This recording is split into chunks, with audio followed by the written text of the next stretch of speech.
ഈ വിഷയം ഒരു സൈബർ ക്യാമ്പയിനാണ്. അതൊരു യാഥാർത്ഥ്യമാണല്ലോ.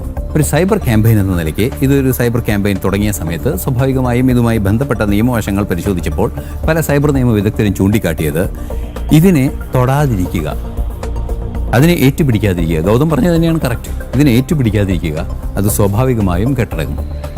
അത് കെട്ടടങ്ങുന്നതിന് മുമ്പ് അതിൽ ചില രാഷ്ട്രീയ പ്രതികരണങ്ങളുണ്ടായാൽ ആ പ്രതികരണങ്ങൾ ഇത് വളരാനുള്ള വളക്കൂറുള്ള മണ്ണാകും. അത് തന്നെയാണ് ഈ മാധ്യമങ്ങളുടെ ലക്ഷ്യം. അതായത് അൺയൂഷ്വൽ മാസ്കട്ട് എന്നാണ് BBC റിപ്പോർട്ട് ചെയ്തത്. അസാധാരണമായ ഭാഗ്യചിഹ്നം. എന്താണ് ഈ ഭാഗ്യചിഹ്നം എന്ന് എനിക്ക് അത്രയായിട്ട് മനസ്സിലാവുന്നില്ല.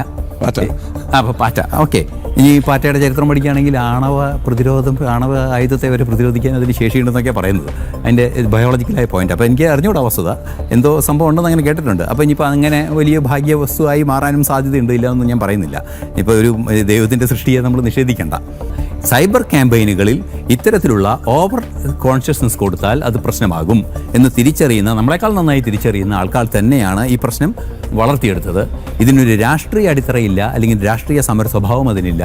മാത്രമല്ല, ജനാധിപത്യം നിഷേധിക്കുന്നു എന്ന് ഭാരതത്തിൽ പറയാനേ സാധിക്കില്ല. കാരണം ജനാധിപത്യം കൃത്യമായി 5 വർഷം കൂടുമ്പോൾ അളക്കപ്പെടുന്ന ഒരു രാജ്യം കൂടിയാണിത്. അതുകൊണ്ട് തന്നെ ജനാധിപത്യം നിഷേധിച്ചിട്ടില്ല. അവകാശങ്ങളോ പൗരാവകാശങ്ങളോ ഒന്നും തന്നെ നിഷേധിക്കപ്പെട്ട സംഭവങ്ങളുണ്ടായിരിക്കാം, 1-2 കേസുകളൊക്കെ ഉണ്ടാവാം, അല്ലെങ്കിൽ നിരവധി കേസുകളുണ്ടാകാം.